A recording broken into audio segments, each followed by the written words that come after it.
Time to kick some ass and take some names.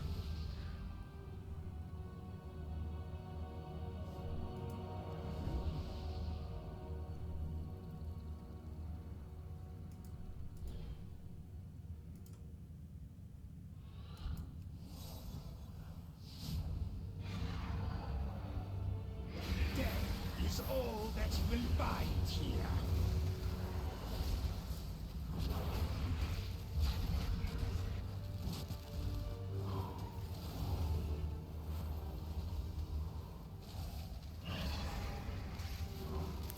Your flesh shall decay before your very eyes. Not exactly, Marwyn. Not exactly at all.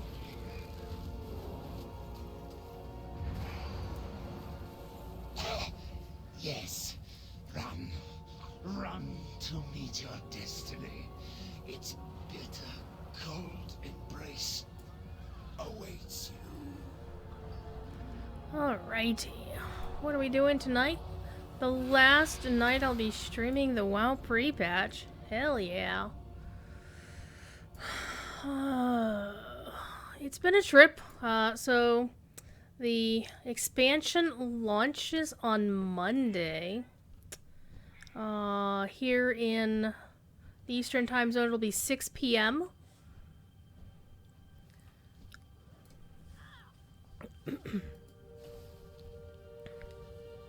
Fifi would like to say hi.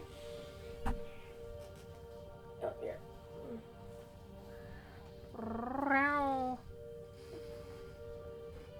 How's a kitty?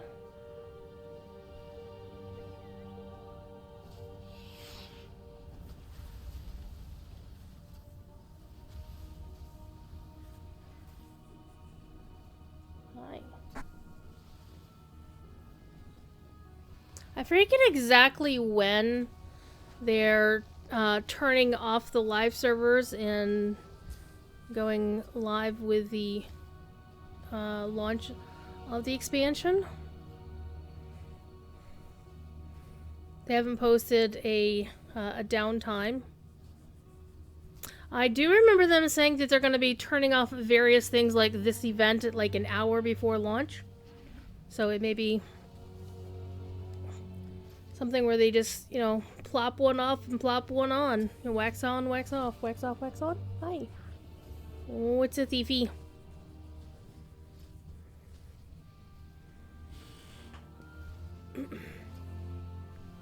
It's a thiefy butt. It's a kitty tail.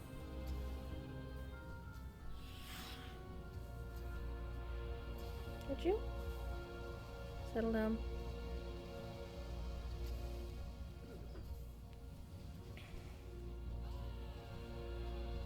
So basically what I'm doing tonight is I'm going through and pretty much doing a last pass on getting everybody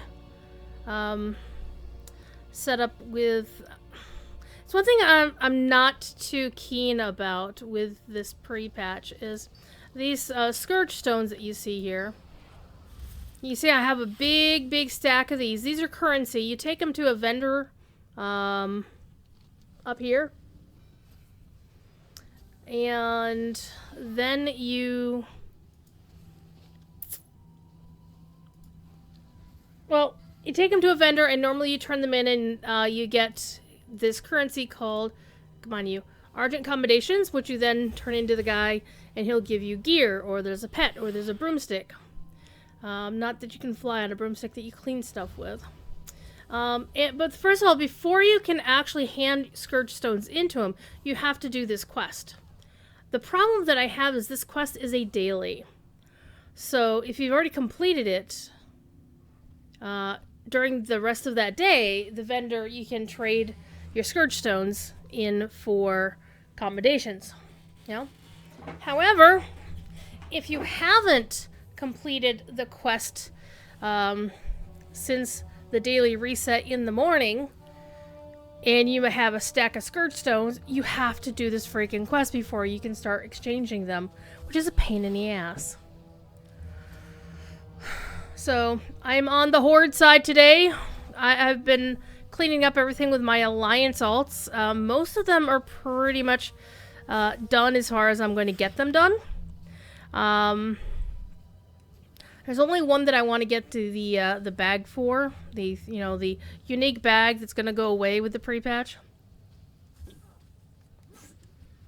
So that's basically my main goal for today, tomorrow, and however much of Monday I'm going to play. I'm probably not going to play much Monday during the day before the stream because I've got serious business to take care of with the bank.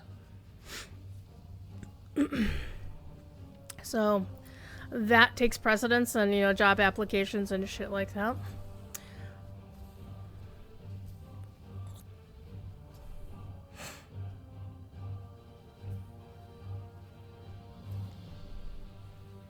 I'm a little bit bummed that money is so tight right now because Rancho Obi-Wan, which is the largest fan-run Star Wars museum in the world, is having their big annual gala this year, but it's virtual. And I really wanted to participate, but, money. Big money.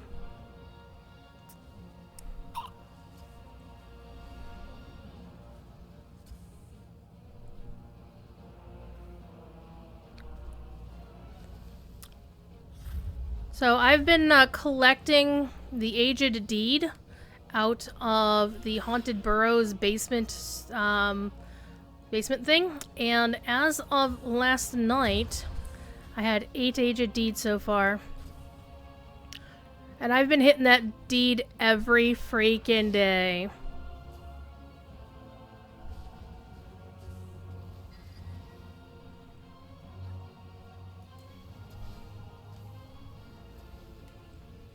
So in the meantime, what goes on here is you see these skulls. These are bosses that are spawning.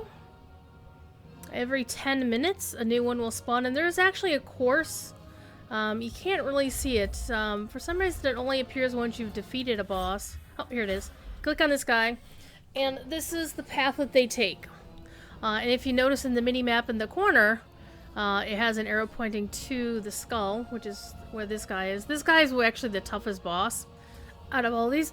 And what these all are raid bosses from Wrath of the Lich King. Most of them brought out of their actual raids and placed in a suitable spot in the landscape. And you fight them, and they give you Scourge Stones. And if you hover over them, they also have things that they can drop. It's a fairly rare, like maybe 33% or something. And the way it works is that if your class can use the item, you have a chance at that item dropping. If your class cannot use that item, you're out of luck. So, for example, the boss we're waiting on right now has one-handed sword. And I hate that when the boss spawns, the loot list goes away. So let's go talk about this guy, Forge Master Garfrost, and it tells you originally what came. And this is an add-on, by the way, that takes the skulls and adds the addition. It's called Handy Notes, and there's a subsequent like an add-on to the add-on. An add-on to the add-on that tells you what items will drop, whether your account knows it. Because I'm also using a second add-on called Can I Mog It? And that'll tell me, do I know the item? Like, do I have it in my transmog system someplace? And it will also tell me if it's something that I can't learn, like unlearnable means that it won't drop for my class because, the leg guards of the Frosty Fathoms are plate and I'm on a mage. Sorry, no heavy armor for minstrels in this game either. We actually don't have minstrels to play in this game, which makes me sad. The rings are actually a little bit unusual. The rings and the trinkets won't tell you whether you can use them or not. Most of them you can. So It's basically 1 minute from when they spawn until they get ready. It's basically 1 minute from the spawn until they actually activate.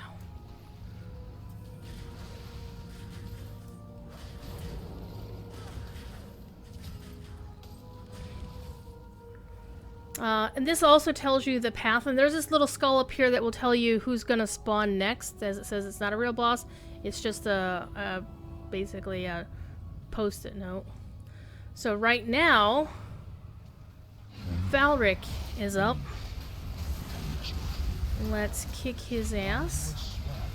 He's actually the toughest one to kick.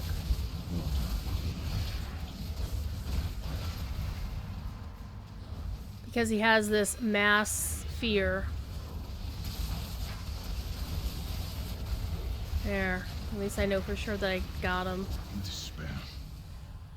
So delicious. And that mass fear is very lethal. Very, very lethal. So as a non-healing class,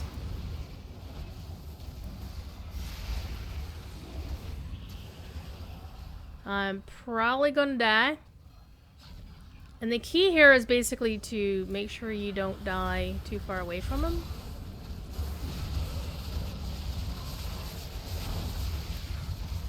As long as we can kill him. Oh, I'm gonna die. Yep. And if you die, the key is to make sure that you die within range of him. And that you don't release. Unless you're sure that you can get back in time to be there when he is dead. Because basically you or your spirit have to be in range, otherwise you won't get any loot. Which kind of sucks. So a lot of times, especially on this guy, what will happen is somebody will die and they'll just stay dead. They won't release their thing to go back to the spirit healer, and they'll just be like, oh, I'm gonna res. And then you got shit like this happening.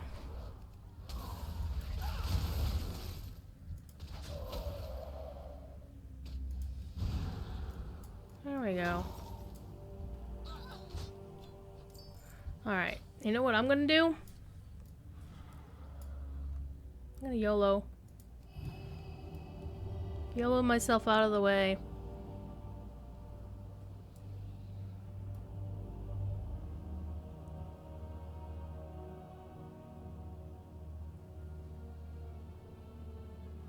Or YOLO myself into worse trouble someplace else. This will be fun. Use that. Hop on my mount. Yes, I got on my mount before I could get attacked. So the next mob is now outlined in pink, which is Tharanja, the Eternal. And there's the ring that I could get off of Tharanja. But really what I'm here to do now is to turn in my Scourge Stones. Because I have a ton of them, so what I'm going to do is convert them into currency and then go buy some armor, and then we'll see where we stand. Now this character does not have the 34 slot bag. I'm not too fussed about it. I'm more fussed with being out of Pepsi. So the downsides of having something really good for supper right before the show is you drink your drink during the show. Or you drink your drink before the show. Let me do something. Let me get these other windows out the way. So what's everybody up to tonight? How has your Saturday been? Mine's been fairly quiet. I was hanging out in my friend Mark's stream. He is somebody I've known for, God, how many years? He is a SWTOR streamer and cosplays as a Sith Lord. Is one of the stalwarts of the Dragon Con video game track volunteer crew. And a very good friend. Surprising that your friend can be a Sith Lord, but you know, it is what it is. I don't get to hang out in his streams too often, so it was actually pretty cool that I got to. And I got to hang out with Bill and Cass, best friends Bill and Cass. I'm sorry, Cassie. My bad. And even though Bill's stream did not go off the way he had hoped, I'm just kind of bummed because I wanted to see him play Mass Effect. See you around. Okay, so now that I've turned in the quest to him, it's unlocked these two things, and now I can exchange these. The Darkened Scourge Stones are the ones that'll just drop off of random mobs, and they don't have a high drop rate. The Pitch Black ones drop off of random mobs very infrequently, even more infrequently, but you can grind the shit ton out of them if you just beat up the bosses. So now we have 350 Scourge Stones, and we're going to turn them into Argent Commendations. And unfortunately, there's no way to do this quickly. Have a good one. So I'm actually kind of happy that I'm going to use up all my Scourge Stones on this character. See you around. And not, well, at least the Pitch Black ones. See you later. And the gear that he sells is 15 Argent Commendations per piece. And it's 20 for the pet if you want to buy the pet. And I think it's 10 or 15 for the broom, which I haven't really found a use for the broom. So I only bought one just to say I had one. See you around. Good day to you. Now, of course, you can always trade the pet later, using the same way that you can trade any pet, even though the pet itself is bound to you. As with any pet, you can cage it and then sell it on the auction house. So I imagine there's going to be a lot of trading in those geists. Would you get your goddamn dragon ass off the vendor? Thank you.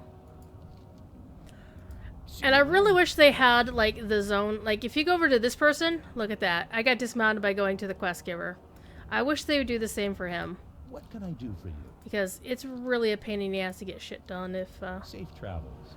You know, there's somebody parked on the damn vendor. Which, of course, people do because some people are jerks, I'm sorry to say. Whoops, I don't want to look at your stuff just yet. How are you? I want to finish giving you these things. And you also not only get the commendations, which I don't have any the Pitch Black ones left, you also get a little bit of reputation with the Argent Crusade, which is a... you have to go all the way down to the classic, I'm sorry, the Wrath of the Lich King thing to see what you're getting with them. So I am neutral with the Argent Crusade. I'd probably have to turn in 3 more stacks of 25 Scourge Stones in order to get to be friendly. No, actually, it'd be 4 to get to be friendly with them, but I'm not too fussed about it. Okay, so now we have 53 Argent Commendations, which means we can buy 3 pieces of gear. Alright, and it's set to mage already. Awesome. And what we're going to do is we're going to see what we need the most of. 15, and the add-on, one of the add-ons that I have is telling me what the percentage of the upgrade is. And it's based on your spec. So I'm currently a Frost Mage. So 15, 25, 24, 69. Nice. 68, 56, 18. Okay, so it looks like we got 69, 68, and 56 are big ticket items here. Okay, so we'll buy this one. Buy this one. And buy this one. And then we have 8 combinations left. So this will get us from eye level 89 to...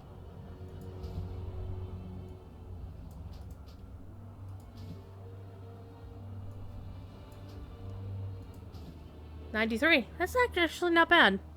Okay, so let's update my thing to say... So I got 10 eye levels out of that.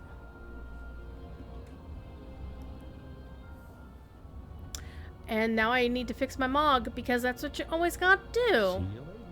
So let's get out of range so I can mount up again. Let's fix my Mog, as one does.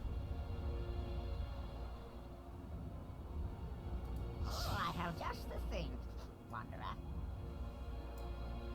Alright.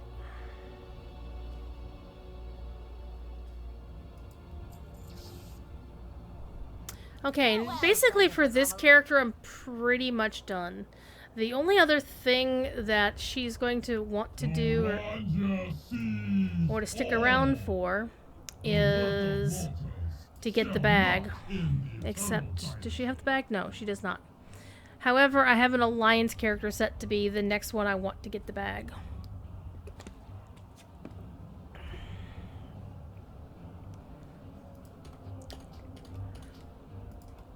Alrighty. So we're gonna actually go to a different character. And see what Thron. I can't see what Thronda has.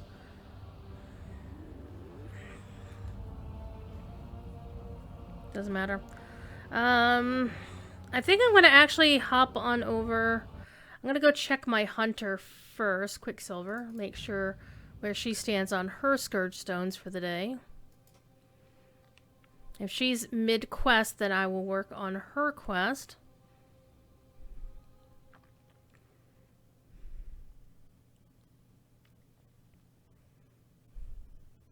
And if she's got her quest complete, then I will look at my next alt, which is my Shaman, whose name's Storm. Those two characters are ones that I love to bits and bits and bits. Wow, why are you lagging? Why are you lagging? I need to reset Chrome though. 10:50, 11:30. Okay. And actually close one of my tabs, which is hogging up a lot of memory. Yeah. Unfortunately, if you leave Wowhead open for a while, it really screws up. But this is unusual that Warcraft is actually locked up in reconnecting. That is very unusual.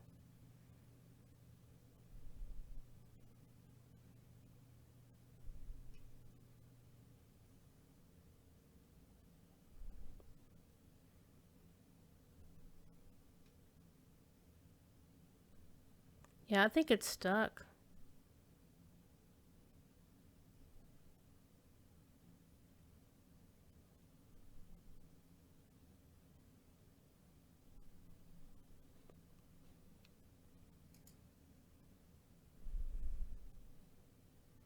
Alright, well, this is a first. I am going to actually crash WoW. Hey, Steggy, how you doing? It's very late over there in the Happy Fun EU. How's it going on your side of the pond? Will I reboot Warcraft? That is most unusual. I normally would get that once in a great while in WoW, in Lotro or DDO, but I haven't had it happen in WoW before. At least, not unless it was like, oh, I don't know, launch day, which will be Monday. So, I'm probably going to actually log into the Shadowlands beta because I have really cool names on those servers and I want to, whatever. Well, we got to the same point. Oh dear. I think there's a problem. Like, sometimes if the game locks up, you can still hear the music while it's doing this. Alright. Let me go check and see on the Twitters. See if Blizzard CS is on top of it.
90? Is it just that character, or is it the game in general?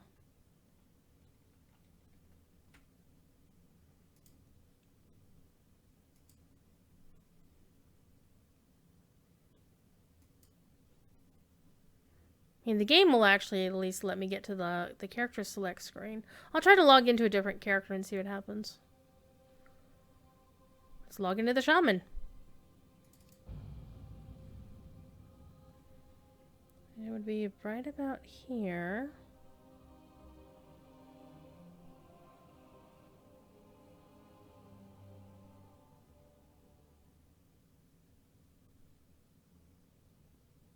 What the fuck? At the same exact point.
TD. You stuck in Lotro and WoW Classic? Oh.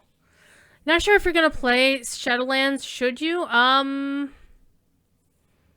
Yeah, I think, yeah, I mean, WoW was just fine. Less than 15 minutes ago. Oh, damn! World server is down. Shit. Someone crashed the world server. I keep trying.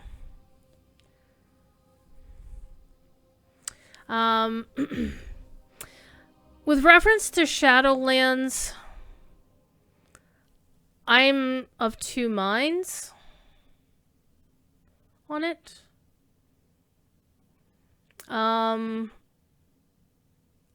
of the one problem or one mind I have going on here while we wait for the game to tell me the world server's down again is the simple fact that there seems to be so much going on, right?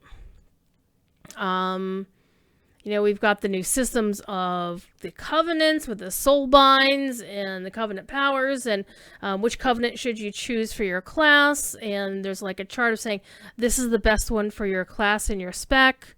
Some classes are lucky that they, you know, the best covenant choice is going to be, you know, the same for all three specs or all four or all whatever. And I don't understand that system very well. Well, hey, let me in finally. Okay, so Quicksilver here has pretty decent gear. She has all the stuff that she can buy off the vendor and some pieces she got off the rare. So she doesn't need to finish her Scourge Stones. And she's already at level, she has 92, her eye level is 92. So the only way I can get her eye level higher would be to actually go get her Heart of Azeroth sorted out. Duh. And to acquire one of the very few trinkets and things. So I don't think we're gonna play this character tonight. Novos is up, and no, Novos. Oh, Novus is down here. I don't recall that Novus had anything for my character. So who's next after Novus?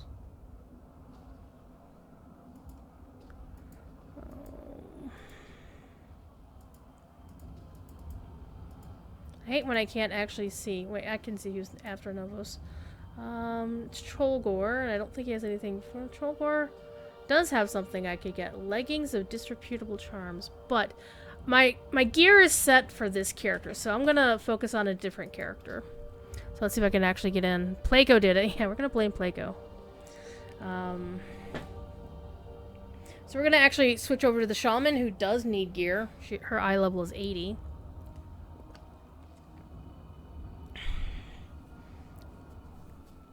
So all of this content that we're doing today goes away Monday evening. By the way, doesn't she look badass? TD, this is why you should come play WoW with me. Because you can come hang out with Quicksilver. Yeah, well. Pretty elven. I consider her a high elf. And she's got this kick-ass bow, which I picked up in the Legion content. And she has an actual quiver. Because it goes with the bow. Anyway, let's go play my shaman, who's a troll. Look at that hairstyle. I love the new hair. This is one of the new hairstyles, and now she's got these face tattoos that I really love. And she's wearing an old outfit. But let's play her. Because she needs gear, so I'm going to have her do the Scourge Stones content. World server's being cranky. So the one thing I dislike is all the change to the new systems, because I don't really understand them. And the Covenants are basically like the Allegiance halls in Lotro. They all have a story. The main difference is you get different abilities, and these things called soul binds, and I don't understand them. I need to play with them, and I really should have played with them on beta. I just didn't, because I didn't actually want to spoil the story on beta either. As for the story, basically, we're all going to the afterlife. The Shadowlands is the afterlife for reality. Not just Azeroth, but all realities. And we're going to the Shadowlands because that's where Sylvanas is, and Sylvanas is a bitch and she needs to die properly. I'm very much concerned with how Blizzard is telling the story of Sylvanas. And the fact that there are so many people in the WoW community who are invested in her behavior, that for me it's really tough, because I believe in the notion of giving somebody the chance to be redeemed for past crimes. On the other hand, if you murder millions of people or order the deaths of millions of people, there should be some sort of punishment or atonement for that. And she has no remorse. And the thing that I'm dreading is if Blizzard makes it so that Sylvanas was doing a good thing. And actually, Ian Hazakostas, the game director, was on stage at BlizzCon last year talking about how they were shifting into the Shadowlands, blah, blah, blah. And at one point he said, he implied that the possibility that Sylvanas was actually doing a good thing. And you could hear the temperature in the room just freaking plummeted. And everybody just goes, ooh, like the audience basically turned on him. And normally Ian has the goodwill of many people in the community. Horde or Alliance, it doesn't really matter. Wait, was he done? Did I die?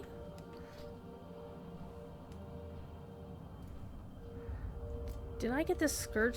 He had a question mark, so do I have the quest? Or am I free to just... You need something? Oh, I'm free to just beat up on the bosses. Hell yeah. So, that was up. So, Trollgore is next, and there's actually something I can get from Trollgore. Nice. Um,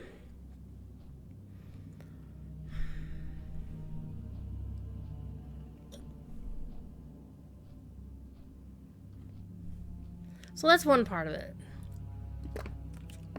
Well, that's the other part. So what I'm concerned with is that they're going to let Sylvanas off the hook in some fashion, or make it out to be, she didn't really mean it, or she was abused as a child, which she wasn't, or she was tormented by Arthas, and therefore we're trying to make her, she's not really a bad person. Like, yes, she is. She's fucking evil. And the notion that because right now the story point is the reason that everybody believes Sylvanas did what she did is because something is wrong with the Shadowlands, and because normally when you go to the Shadowlands, oh hey, I need to update my cloak. You're supposed to go before a being called the Arbiter, and the Arbiter is supposed to decide where you wind up. Let's go see. Do I want to use another? I'm thinking about it. And the Arbiter determines where you go after you die. And then there's this thing called Anima. I want to do something fiery, but, I love these pauldrons so much. So I think we will just stick with what we've got, because we're boring. May your feet find good trails. And this anima is what keeps the Shadowlands healthy, and if the Shadowlands are not healthy, then bad shit happens. But we don't know why things are out of balance in the Shadowlands. We only know that they are. And there's basically 4 normal zones in the Shadowlands, and then there's like a neutral zone, a capital city called Oribos. And normally all the souls get parceled out to these 4 major zones based on, your deeds in life. But if no new souls are coming, then that's a bad thing. And there is a 5th zone. It is the max level zone called the Maw. And basically, that's eternal damnation. It's the place where the truly most evil people go. And you don't want to be there.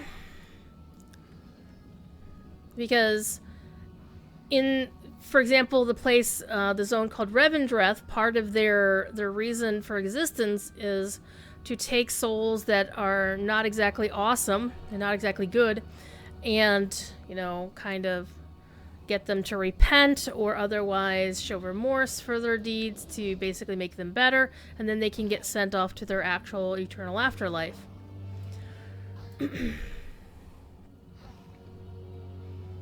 However, the truly most despicable and non-salvageable souls get thrown into the maw, never to escape, because nobody ever escapes at the maw. And, well, what Sylvanas apparently found out is that all souls were going straight to the maw. Do not pass go, do not collect $200, do not get to talk to the Arbiter.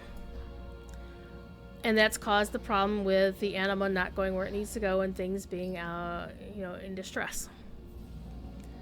And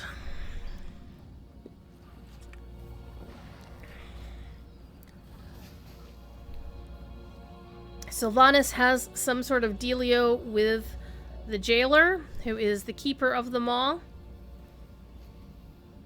A very powerful critter. And in fact, possibly going to be the cause of Nathanos Blightcaller, who needed to die anyway, to do some terrible shit. Like he needed an excuse.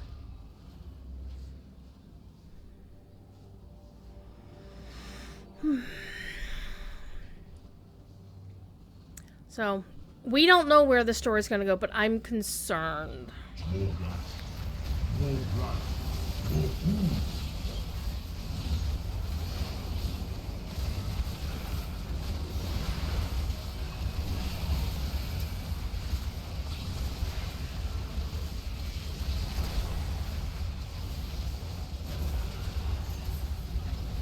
He got really big.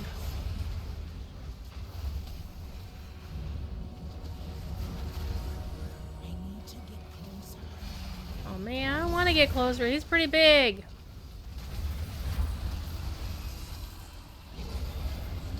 Wouldn't die.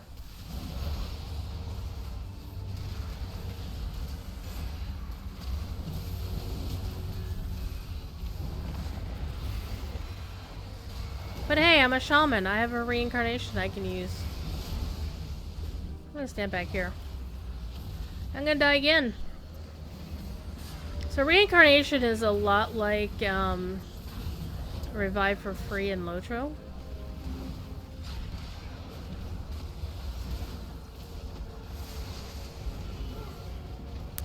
I'm just gonna wait for him to be killed. He's almost dead. One of the hardest parts for you with WoW is Blizzard lore made up on the fly, and exactly token lore, of course, set in stone. It's great for inventing new raid bosses, but lore-wise, it's David again, you know. WoW's lore is definitely made up on the fly. They do try to keep things in order now. I mean, they actually have a historian. They have actually more than one, but the one I know personally is Sean Copeland. Awesome, awesome dude. Yeah, him and his wife. His wife is a huge BTS fan. And basically, he's my hero. He's one of my game historian nerd heroes. One of the others being one of his colleagues at Blizzard called Steve Denuser, aka Morgard. And the other being Mr. Leland Shee of Lucasfilm. That's not the button I wanted. Who's next? You're next. There's nothing that I can get from you, however, a leather-wearing alt could get the skittering vestments, but I don't need them. And I don't want to switch alts for this. So this is basically what we're going to be doing. Is we're gonna run around, pick up some rares. I want to get some more Scourge Stones, and then get some gear for this character. So we're gonna farm Scourge Stones tonight. And now what we can do is there. Yeah. Generally, once you defeat the boss, like the first one, you can then click on that and then see what's going on. Aussie Worgen, how you doing? We're farming rares for Scourge Stones so I can go buy loot.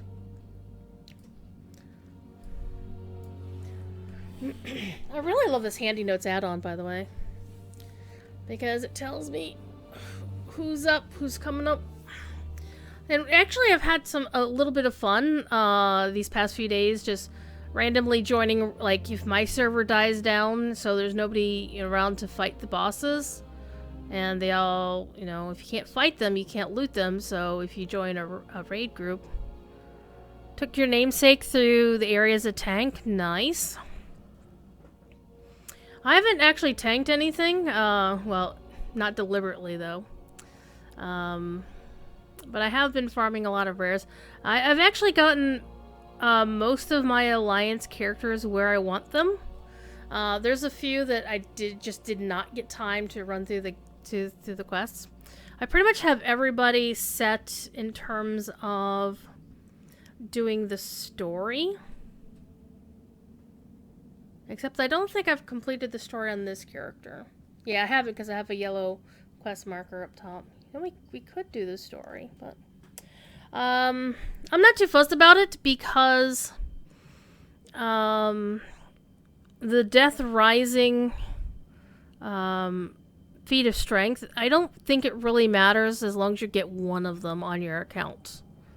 Then the feat of strength is account wide anyway, so it doesn't really matter. But it's a nice story. I did like it. But after a while, it's kind of like, oh my god, really? So I'm basically farming gear at this point. I've done the story more times on the Alliance side than the Horde side. I'm looking at my spreadsheet right now. So I've done Death Rising 1, 2, 3, 4, 5, 6, 7 times on the Alliance side. Completed the entire storyline. I also have Wait. 1, 2, 3, 4, 5, 6, 7. Yeah. Then I have 1, 2, 3, 4, 5 of the 34 slot bags over there. And on the Horde side, I've got 5 bags, and 2 characters have done the storyline. And I don't really care if all of my characters do the storyline. You only have 2 bags? Well, I've been farming the bag pretty regularly. Literally the only times that I haven't farmed it is when I was asleep. Although there has been twice now that I dozed through the bag man. Like, I was so tired at one point and I was like, and I just closed my eyes for a minute and then I wake up an hour later. I'm like, shit. So that's terrible.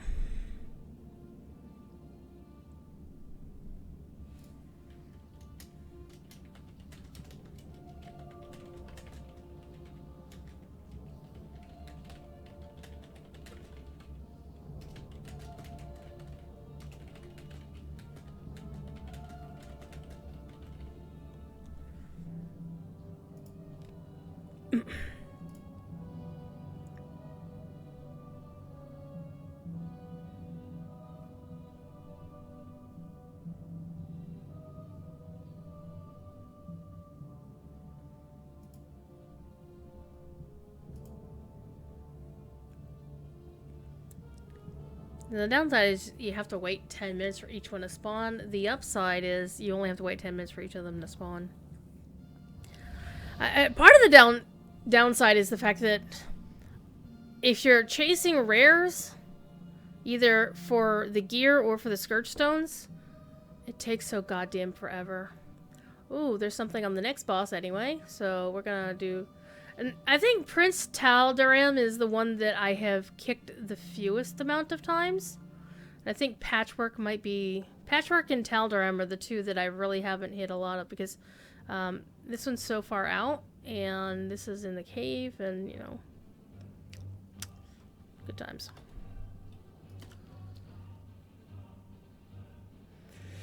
I just kind of wish you could... select the boss on the minimap.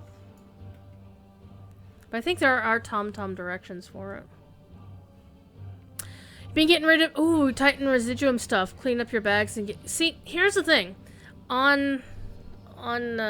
Here's actually one cool thing is... I was actually trying Addy bags because Josh was using it. But I tried it and I just really... I mean, I liked the auto-sorting thing that it was doing, but... and the labels, so I could know what was actually what. But the downside was that these buttons up here are so much more functional to me. So let's actually search for Titan Residuum.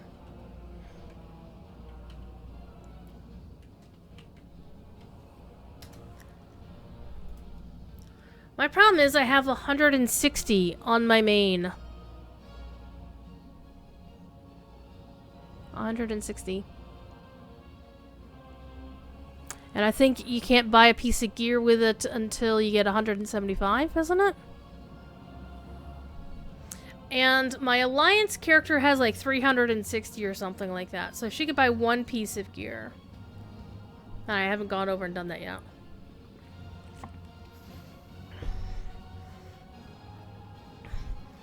And I kept trying to pick up another couple of pieces of Azurite gear through World Quests.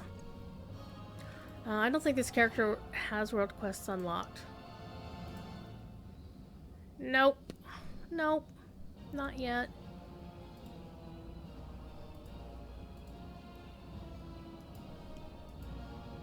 No World Quest for you. And... so I don't even know what World Quests are up. Which, I mean, yeah, I could just look on Wowhead.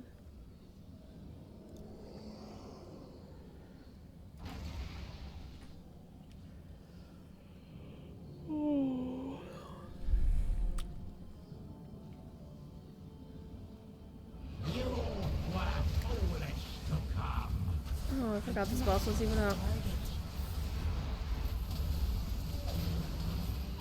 This is how bad the lag is. I'm just sitting here doing chain lightnings or whatever.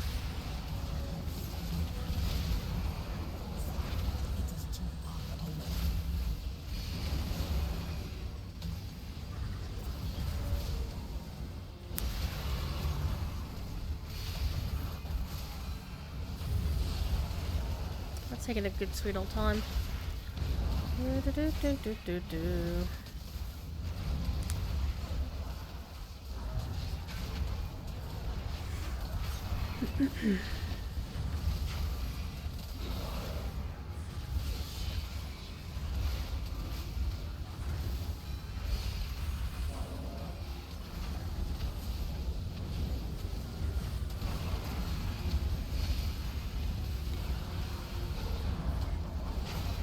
Sea Tortolans are up. GoldenEye. I think I actually did 2 of the world quests yesterday on the one character.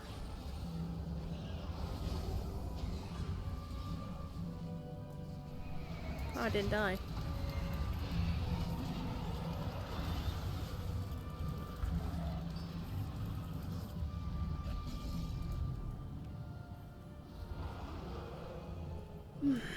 Who's next? Oh yes, Tal'Daram. Let's take a long-ass flight over to Tal'Daram. And I did notice that a lot of people actually don't do Tal'Daram because he's so far out in the boondocks.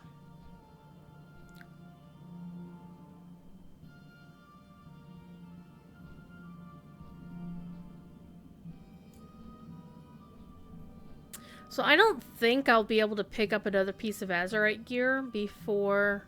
And part of the problem is I did pick up some through doing World Quest yesterday on my Horde main to try to get that once, you know, to scrap them and see if I can get some more residuum, and no residuum for me. So, but I do have to remember to switch over to my Alliance main and spend down her residuum.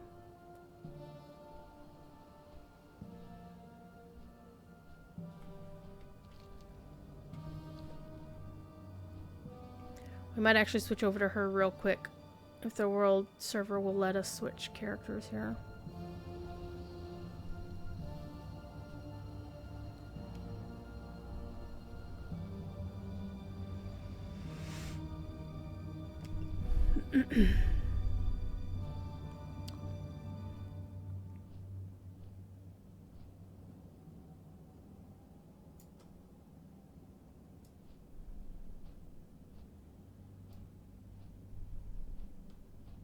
Is it Tal'Daram or Tal'Daram? I don't know.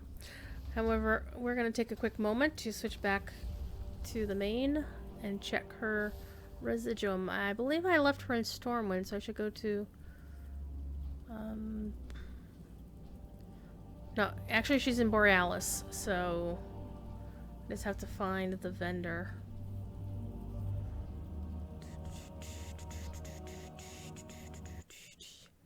Unlike lore, I don't have all of my play alts on the same server. I have a Horde server and an Alliance server. And the Alliance server is ironically Bronzebeard, and the Horde server is ironically Doomhammer. That just kind of happened. Because originally I was playing with friends, and you know, that shit happens. Hunzi, what's up?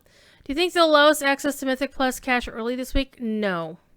I think they actually said that the cache was already done or something. Holy crap, lag. Okay, so if I remember correctly, the residuum vendor is in the same place as the transmog dorks, so it should be over here.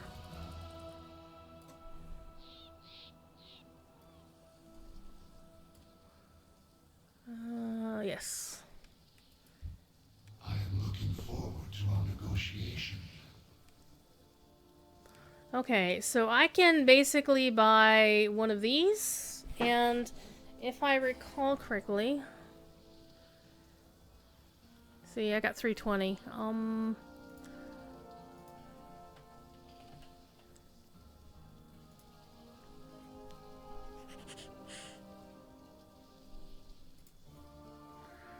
Alright.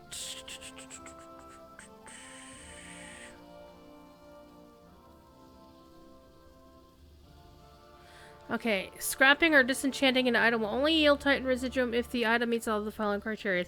Azurite armor piece, epic quality, So it means it's got to be a purple, right?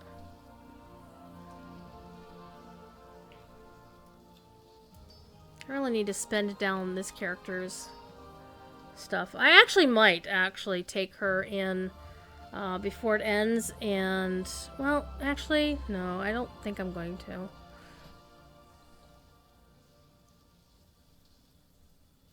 really should do a 7th Legion. Add a Proudmoore.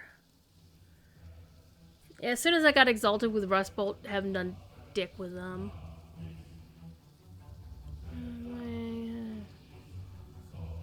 But no, let's go down to Wrath. Yeah, I'm already exalted with the Argent Crusade, so I don't need to spend down my Scourge Stones with them.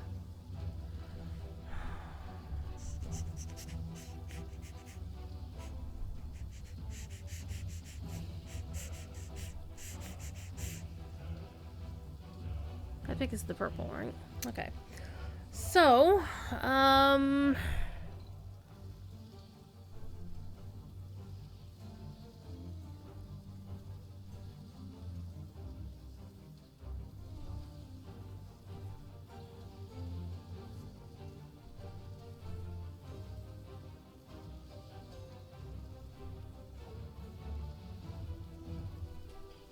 that is actually not what I'm looking for.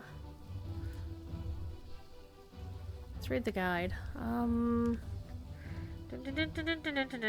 Spending, okay. What pieces to buy? Blah, blah, blah, blah, blah.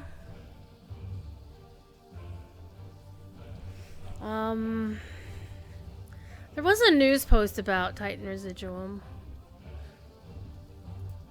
But, you know, with all the other news posts, it's lost. And they said actually what piece you should buy that gets you the most money. And I would say probably chess pieces give you the most amount of money. So, we're gonna buy it.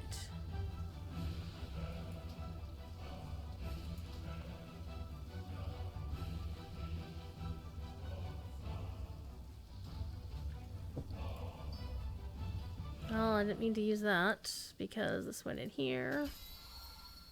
Ashrane's Warden Cuirass. Oh, it's a new mog. Interesting. So at least it's a piece of gear that I'll be able to sell.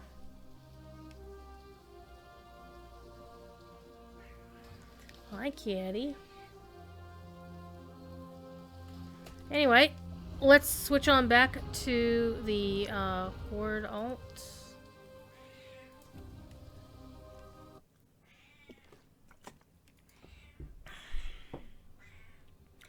Meow. Well, I suppose I could turn in my Scourge Stones on the main simply to buy gear that I can then sell. That's about the only reason. But I have to have the vendor unlocked to do that, which is a pain in the ass. So we'll probably get screwed on the transfer on that one too. You need a cannoli? Yeah, I'm sad that it's not likely I'm going to get cannoli anytime soon. Because Mike's Pastry is in Boston, and I ain't going to Boston anytime soon.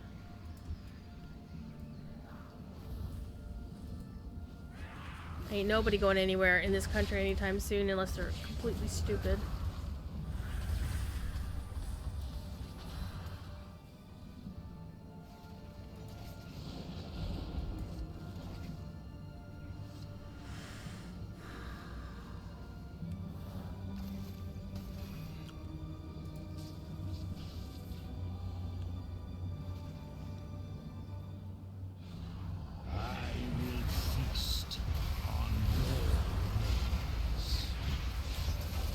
Feast on my remains? Well, that's impolite of you. Hi, kitty. Meow.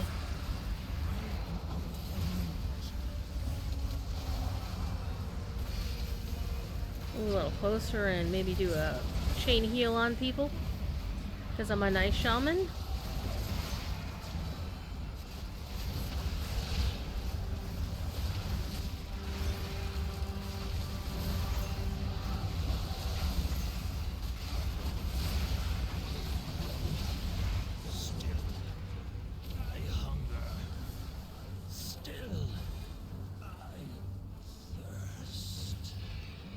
Well, I didn't get the thing I was expecting, but I did get something. So I got the necklace, which is a definitive upgrade. Holy crap, that's a nice upgrade. So I level 83 now. Let's move on to the next boss, who is Survey Says. It's Elder Nadox, who doesn't have anything for me. Maybe I'll get the ring off of him. Let's click on that so we can see what's next. Hi, kitty thief.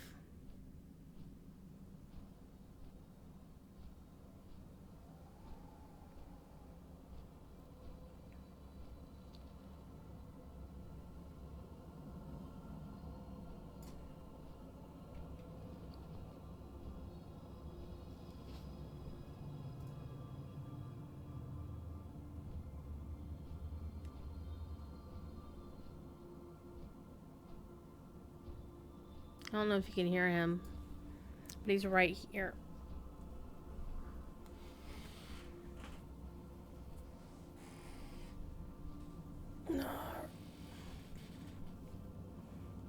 There are no bonuses in Lotro this weekend, but next weekend will be a VIP boost. It'll actually be a long one. It starts on Wednesday because, hey, it's Thanksgiving weekend. Oh, it's a kitty.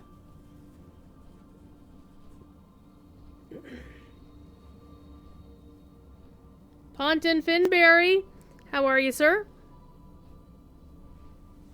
How's it going down in NOLA?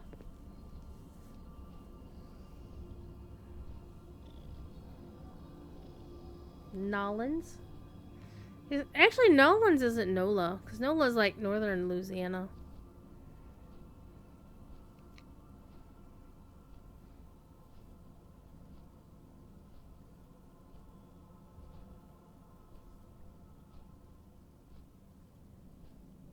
Oh, good. Always good to hear. Hello. We are probably going to hang out till 11:30 tonight because I did start a half hour late, as has been creeping up on me as I try to do the Haunted Burrow chest opening thing. I always wind up, it always starts running a little bit later and later every night. And also, and actually this week it got a little bit later. Was it Thursday night? Yeah. Thursday night it got delayed further than I thought. Well, further than I wanted because I was actually texting a friend. It's like, yeah, I was just shooting the shit. And I was like, oh, wait, I should... And it took so long to write out the text that I was like, I kind of need to put the phone down for a second. I'll be right back. Hi. I did actually have it for a while where I could at least complete the entire checking every alt with the Haunted Burrow chest, and it'd be like 5 minutes after 8 o'clock, and yeah, that kind of started creeping around. I'm gonna blame Russell Brower, because why not? He wrote this music that we're listening to, so I think this is one of his pieces.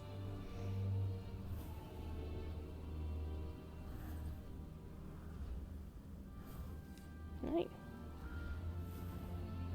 What are you doing?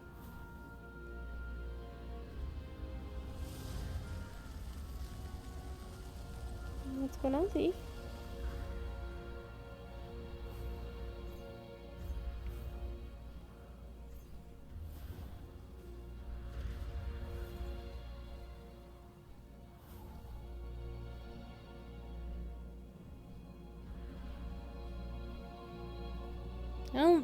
I don't think Thief knows what he wants to do. I think he may have just settled on curling up and going to sleep.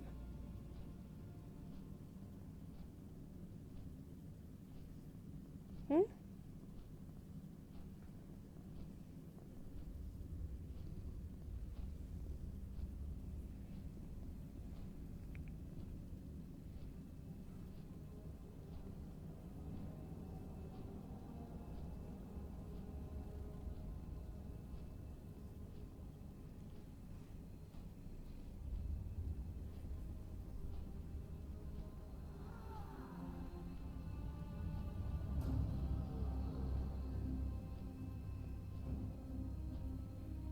Yep, he's decided to curl up.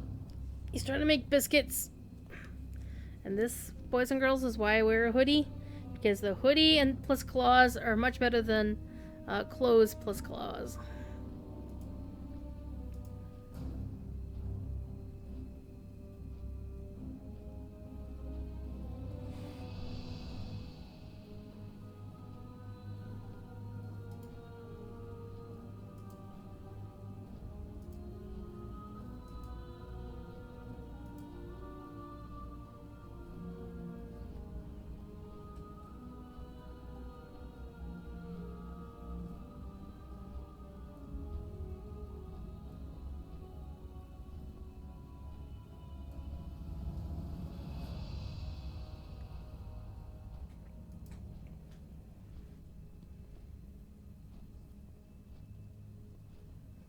So apparently, there was a Leroy Jenkins reference in this week's Animaniacs.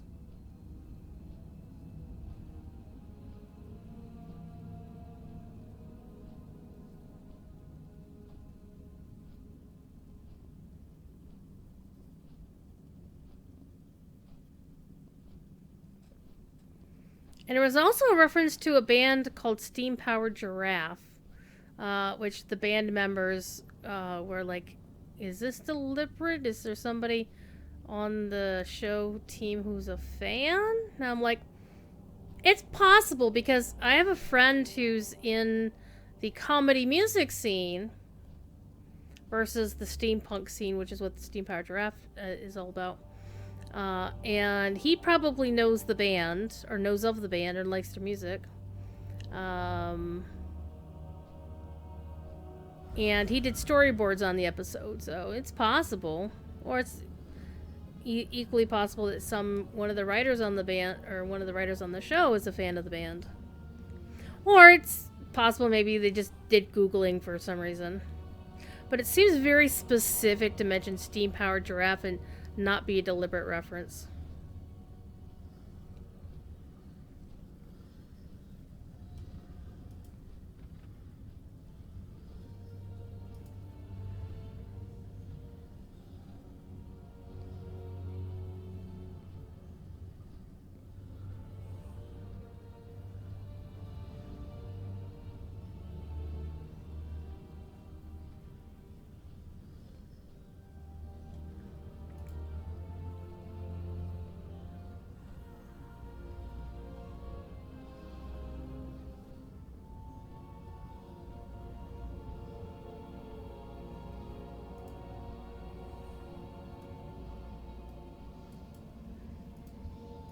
And I'm gonna have to fight this boss with one hand. Not tied behind my back, but one hand under the cat because he's sitting on my hand. Actually, he's sitting on my wrist, but you know.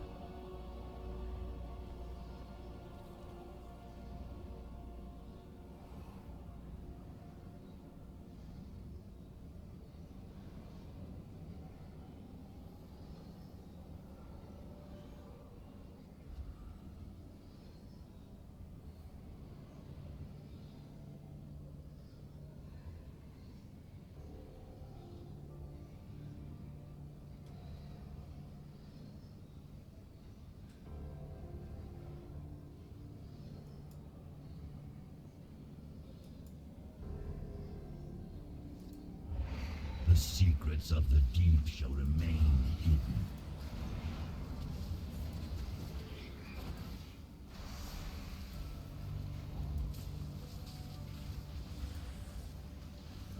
Zorch!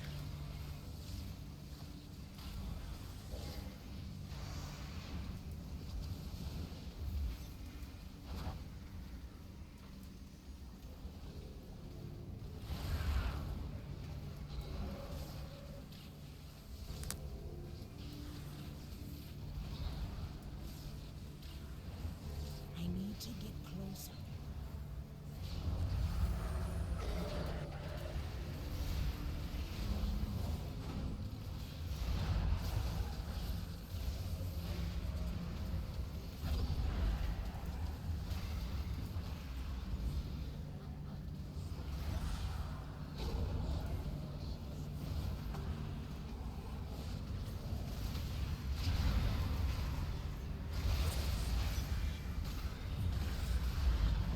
This is kind of like being at Weathertop for Weatherstock and actually trying to do anything besides just sit there and listen to the music.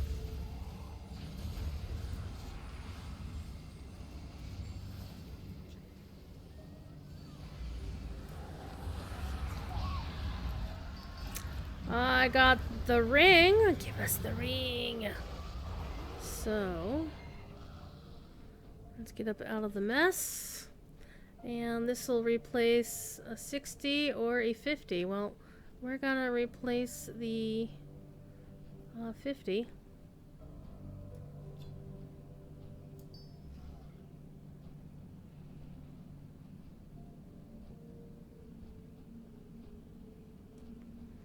Eye level's now up to 87, so that's pretty good. And who's next?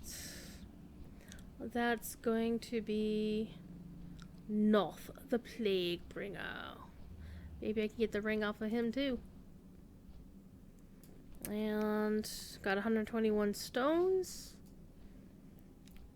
Hi. Somebody is purring. Somebody is purring. Helionyx, how you doing? We're chasing the rares. Chasing the rares. And holding a cat.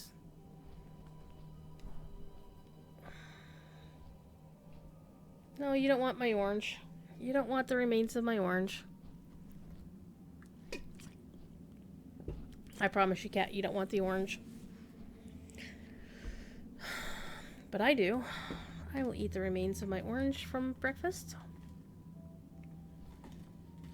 Okay, it was more of a late lunch. Soft kitty purr. I'm hanging in there. Hanging in there.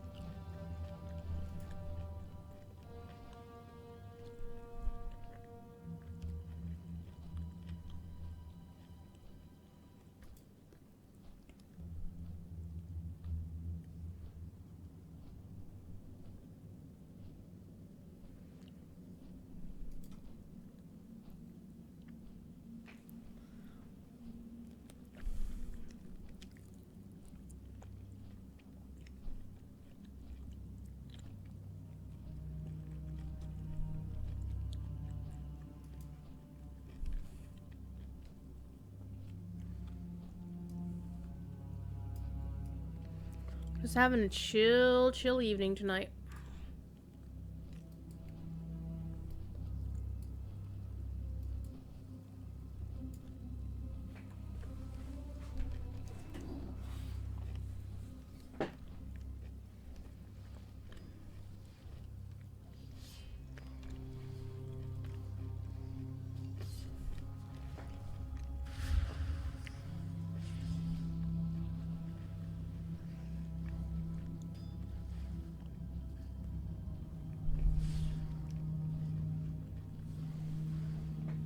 Yep, after the stress of any given day. Indeed.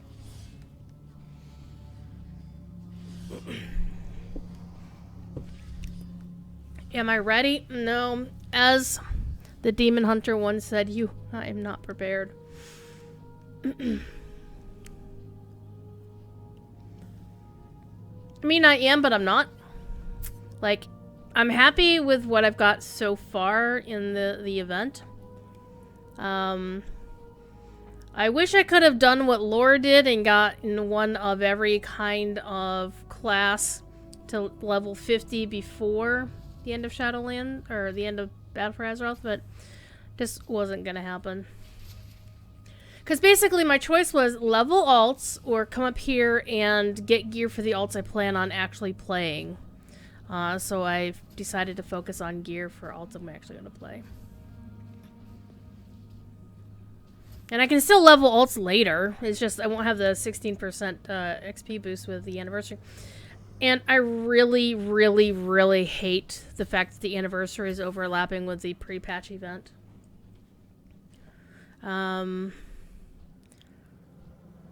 because it basically forced people to make a choice.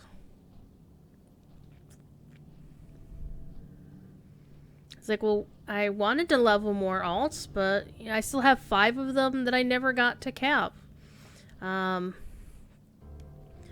the Alliance side, my Shaman and my Rogue both need to be leveled. And on the Horde side, my Druid, surprisingly, my Monk and my Warrior need updates. So the Druid is most likely going to be the first one I get to 50. After everything switches over. Because he is level 31 right now. And I was really tempted to see if I can grind out 20 levels, or 19 levels, through dungeon running. But then I was like, yeah, but if I do that, it's going to take like 3 days, and then that's 3 days of not getting the bag, or not getting gear for all the other alts. So, yeah, it is what it is. But I'm actually pretty happy with what I've done, because using these alts, or using the add-on they have, Handy Notes plus Can I Mog It, tells me that I've done pretty well on cleaning out these guys.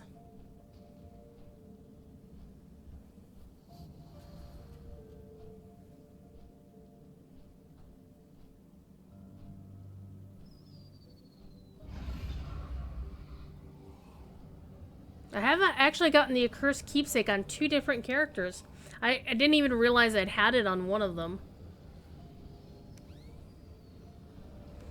So I do think I'll probably stick around on this Shaman for a while, because she really needs gear more than anything else. And there's a lot of cases where it says known, it means that another alt has it. Like this character is wearing the heirlooms that I have, even though it says known on the shoulder pads for patchwork. This character doesn't have them, so she's gonna go visit patchwork here in a few minutes. But yeah, I've done pretty well. I'm pretty happy with what I've got so far. A lot of gear that is known. I mean, there's some stuff. It would be nice to get the bow, but it's not a design that I really care about. None of these transmogs are stuff that I'm actually going to wear as a transmog. Actually, Falric is the one who's been the least awesome about any of this. Falric is a bastard. Like, everybody else I've gotten at least one item off of them. And I still haven't gotten the Proto-Drake off of Scotty.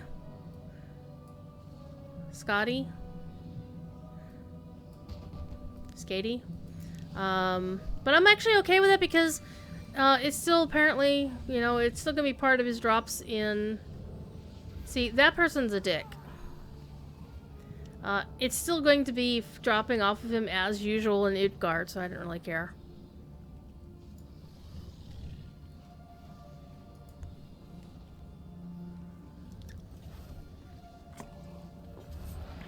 Glory to the Master!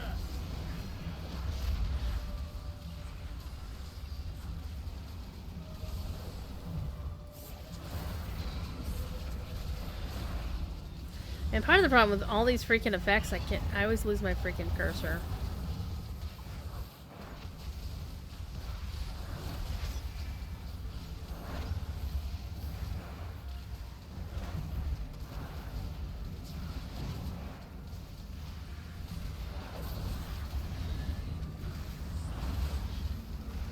And occasionally I do like to throw a group heal out there.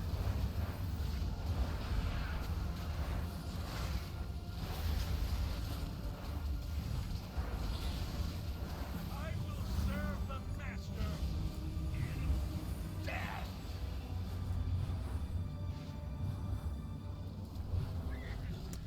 Hello. Hey, I got the ring! That was nice. That'll be helpful.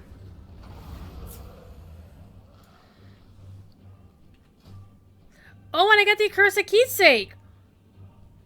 There you go.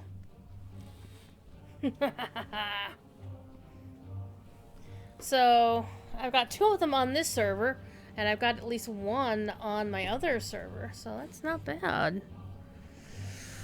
That apparently is pretty rare, too. Okay, so we got the ring. Where's the ring? Here's the ring. So we're going to switch out this ring. So my eye level just went up to 90, and that means that I've already increased it by 10 since I started playing her tonight. So let's go hang out with, what's her face? What's his face? Patchwork, because Patchwork has something I can loot off of him, possibly.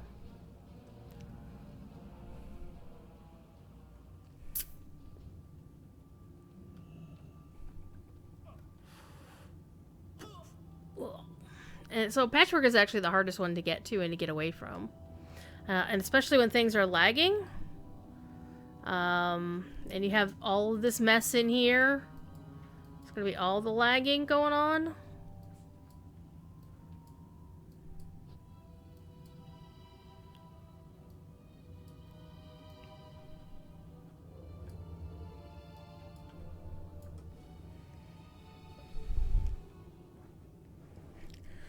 Sometimes it's really cool that you find, see people with really cool names. I saw somebody with the name Phoenix, but it was spelled with the umlaut over the O for some damn reason. Well, the damn reason was, on this server, I have the character name Phoenix, so can't have it! You have to spell it weirdly. And I am playing Storm, who, one of the very few people who has a character in all of North America named Storm, because Storm is on Blizzard's restricted list. The same with my hunter Quicksilver. Quicksilver is one of only 2 players in all of North America who, well, I'm one of 2 players in all of North America who has that name. Because again, it's on the restricted list. And I picked it up one point when it wasn't on the restricted list for a little bit, and Blizzard, after a lengthy bit of back and forth, they let me keep it. So, yay. So I'm never going to race change that character or anything, because race changes in WoW come with a name change. And I'm honestly, first of all, I wouldn't race change her because she's a blood elf. And secondly, I would never run the risk of losing her name.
Yeah, it was actually really nice that they let me keep it. Because they almost didn't. Because players aren't supposed to have the name. It's on a restricted list. It's like, well, why isn't... I was actually trying to understand why. It's like, why is it on the restricted list? The word Quicksilver is... I mean, you can copyright or trade... You know, like Marvel Comics could trademark Quicksilver for the character. But a character in WoW... Much like Storm, I picked Storm not because of the character in X-Men, but because it's a fucking awesome name. Though the character in X-Men is also fucking awesome. But the word, it's like, I didn't understand, why is it on the restricted list? Right, it's a name for Mercury, and there's like a couple of things in the database that reference Quicksilver. But running back and forth between me and the GMs, ultimately the answer that I got, it was on the restricted list for legal reasons. What the fuck does that mean? I could have even understood it if they had said that it is the chosen nickname of an employee, which, from my understanding, having been friends with Regarius forever and a day, he once told, and actually he told me, stop talking and they'll take your freaking names away. I'm like, okay, shush, Chung, Jesus. He said that when he got hired and had to pick a name, he had to pick a name that wouldn't be like a regular word. Like all of the devs, like Bashiok, you know, Devilor, all those people would pick names that just weren't regular words. That way players could have access to them. And then they would lock the dev names out in the database, so you can't create somebody called Devilor or any of those old community people or whatever. Right, Patchwork, let's play!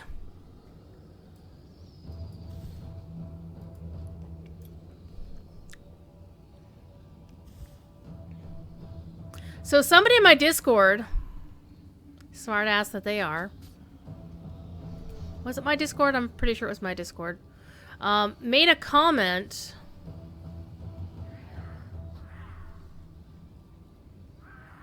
Was it in my Discord or was it somebody else? But they had surmised that the reason that Patchwork's guts blew out the front is because if you look, they stapled his butt shut. See? He can't go poo.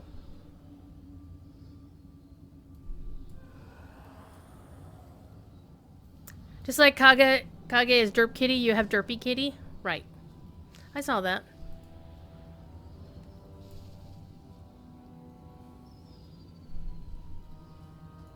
I don't think I would actually create a character in homage to somebody else, because that can kind of get weird.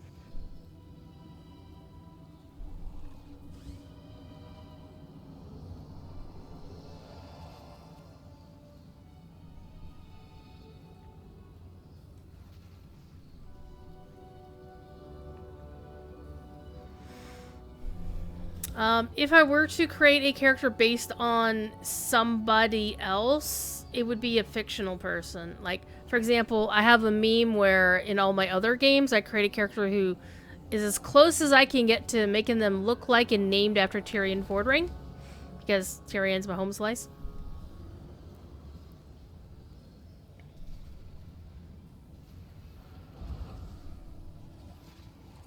But I don't think I could actually base it on, like, a real-life person. At least not without their knowledge and consent.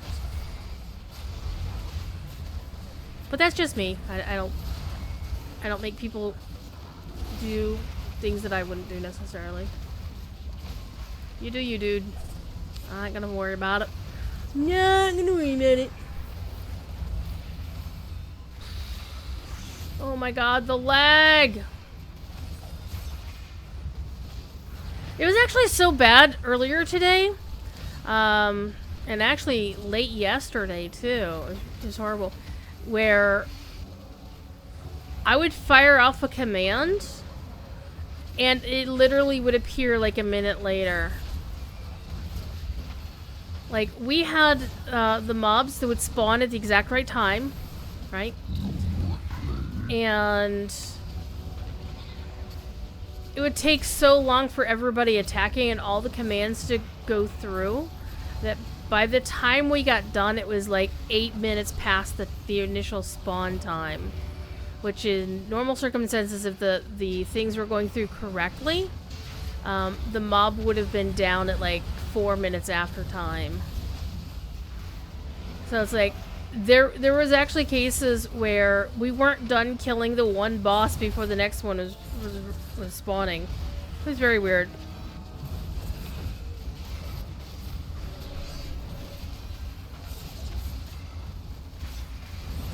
What happened to French?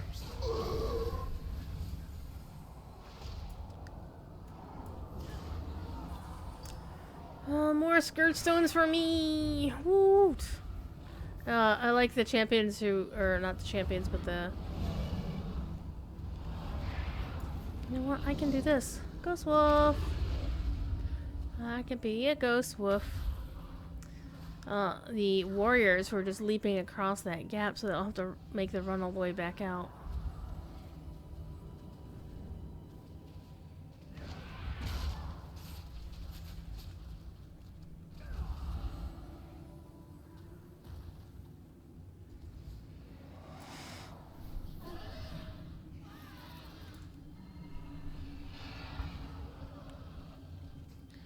Alright, who's next? Let's go to Lady Lanathel. And she's got something potentially for me. Potentially.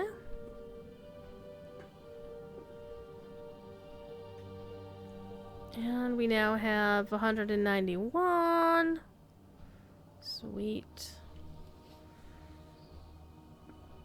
And with a conversion rate, 191 will probably get me 2 pieces of gear. Yeah, probably 2.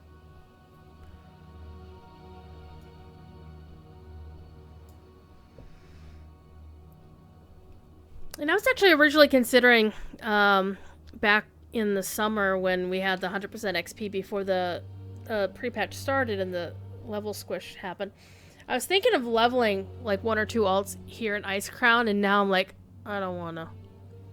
I think the only reason why I'd want to is so I could, you know, hang out with Tyrion, because Tyrion and Darian.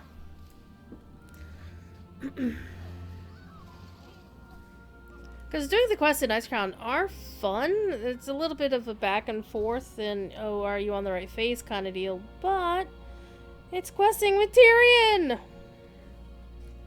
And listening to his voice actor, Floyd Van Buskirk, doing the Tyrion stuff. Though I did see on Wowhead the other day where Rex Troy, the famous one-shot PvPer, learning all the little tricks on how best to, you know, use things beyond what they were technically designed to do, and finding all these cool synergies and stuff, where he used the zombie event to get like 40 other people in a raid, to bring in an army of zombies into Hearthglen, and they attacked Tyrion, and yeah, it was an interesting fight, and if one wonders, Tyrion lost, but it took some doing.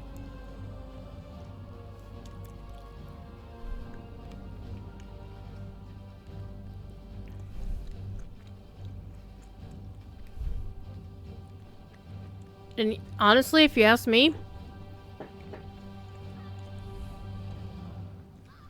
he got a better death in that video than he did in the actual story. Just saying. He went out like a punk in the story. But in this video, it looked like it was a valiant fight. Like, that was the kind of end I would have preferred to see for Tyrion, is to go out fighting. Not to scream, oh, the light will protect me. Somebody's got to answer for that shit.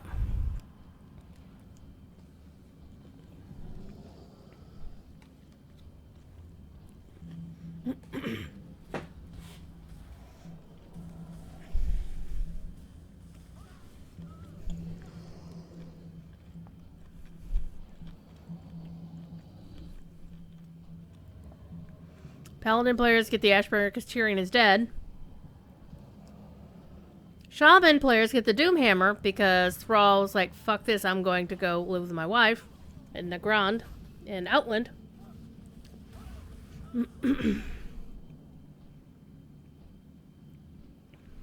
And I thought both of those bits of story were a bit lame, but the Tyrion one was, to me, was more lame because it's more personal for me.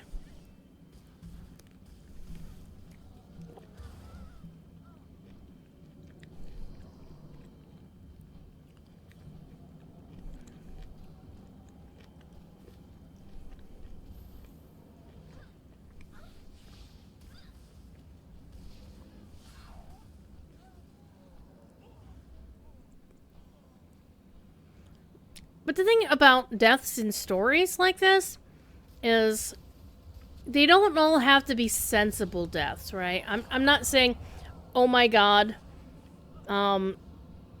he deserved to have, well, I think he did deserve to have a better death. That not all deaths are fair, I mean, that's obvious. But it just seemed a bit lame.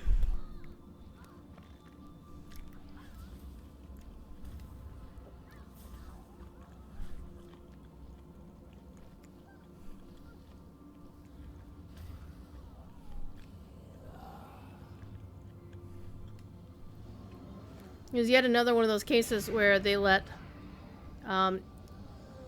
game influence story far too much.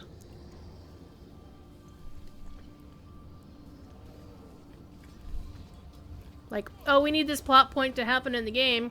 We need to have a reason why Paladins get the Ashbringer. So we'll just kill off Tyrion. Sure.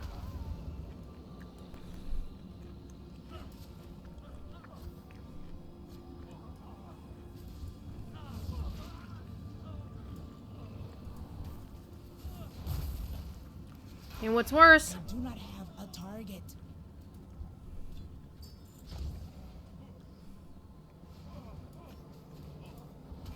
all this other content is like, oh, we're gonna go to the Shadowlands, and I'm like, it's all about fucking Uther, isn't it?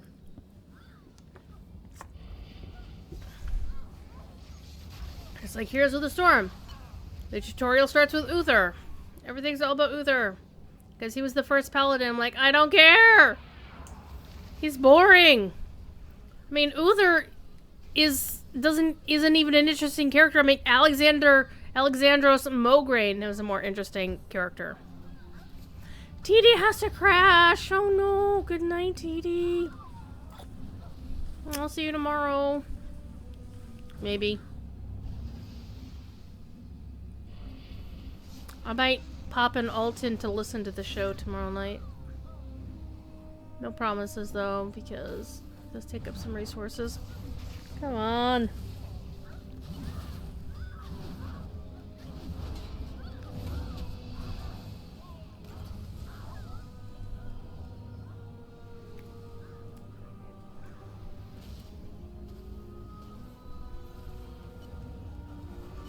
You have made an unwise decision. How unwise was it?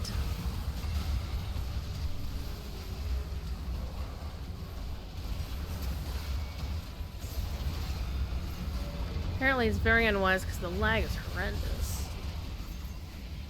I've actually taken to checking the combat log just to make sure that I hit her.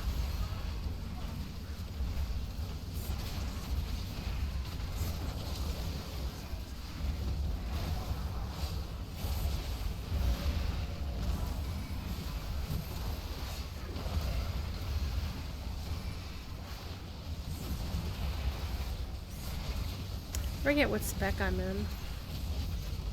Oh, I'm in Elemental? I thought I was in Enhancement for some reason. I don't know. Yeah. Though I think I actually wasn't in Enhancement because Enhancement has sucked. But I haven't tried Enhancement since they buffed it the other day. We were all getting low. Oh, I got 2 Scourge Stones. 2 sets of Scourge Stones, that is.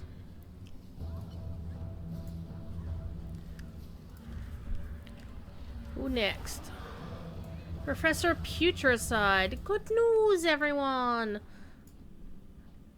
The slime is flowing! Okay, my trackball's doing something weird. There we go. The thing about Putricide that I find amusing is I'm friends with his voice actor, Dino Andrade, who is amazing. And what's cool about Dino is he's had some rough times in life, but he's still persevering. And everything I see him posting on social media is pretty much about his son and all the cool shit that he's doing with his son, which I find terribly admirable.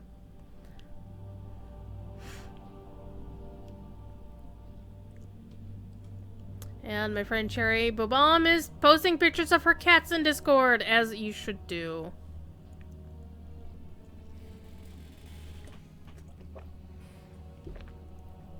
Or that might be Laura's cats. I don't know who. They've got 4 cats between them. 2 were his, 2 were hers. And it's not always a happy kitty house. It's like in my house. Thief Kitty is a bully. He likes to pester the kittens. And, you know. Alright.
Rich.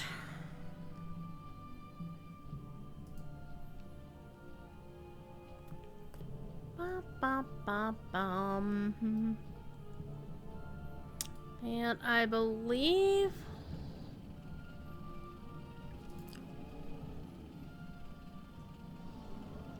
let's go take a look at the front page again. They're going to be nerfing the draft of 10 lands.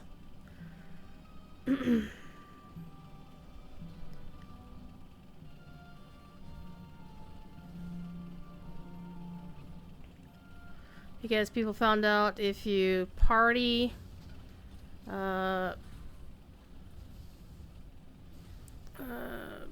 up and set your party to level 50, you could still use them in Shadowlands content, and that was not designed that way, or not intended. So they turned it off. Or they're going to be turning it off. In the meantime, here in a couple of moments, the Scotty the Ruthless, the guy could possibly drop the mount. I actually have seen the mount drop for somebody. I was in a raid a couple of nights ago with a bunch of, actually it was Horde players as well, doing the thing, and when you're in the raid, you can see what everybody else gets, and somebody actually got the freaking mount. I'm like, can't be jealous. Haven't seen one since, but then, to be fair, I haven't actually gone in through that one in a raid too often, so... But I'm sure people have been getting it beyond that one person.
Alright. Pick up a tab on the good professor here.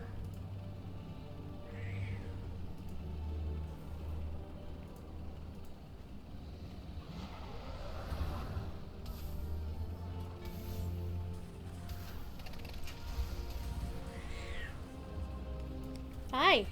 Meow. Meow. Meow. Meow. Meow. Meow. Meow. Meow. I think we'll end the stream tonight in about an hour with the last bag run. Because that's going to happen at 11:30. That boss is going to pop at that point.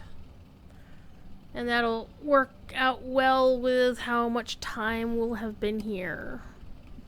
So they're just shy of 2 hours now, so that'll work out pretty well. Tomorrow, of course, no stream. I will be playing some tabletop tomorrow afternoon, unless somebody ditches again. Or else we'll just shoot the breeze and talk about, you know, what happened at the end of last season, or last episode, last week, which is where my character practically decapitated the leader of a cult and did some Great news, everyone! did some serious damage to the archfiend that was behind it all. Got the treasure. Nobody died on our side. The one guy almost died. It was the character of the one player who hadn't been able to join us for the past several weeks, and it wasn't any. We didn't do it to him vindictively. We just kind of weekend at Bernie's it, as it were. And it was a lot of fun, actually. But we might be changing up our campaign soon, so that'll be cool.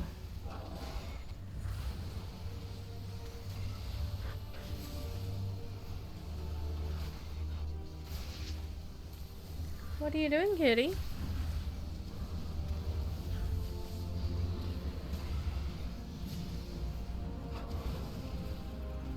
I think Fifi wants snacks. Will I be streaming the Shadowlands launch? Well, that will be Monday night. So presumably, yeah. Also, I hate this Taran standing next to me because he's got Thoradal, the Star's Fury. I have Thoradal on a fucking druid, so I can't use it in my transmog.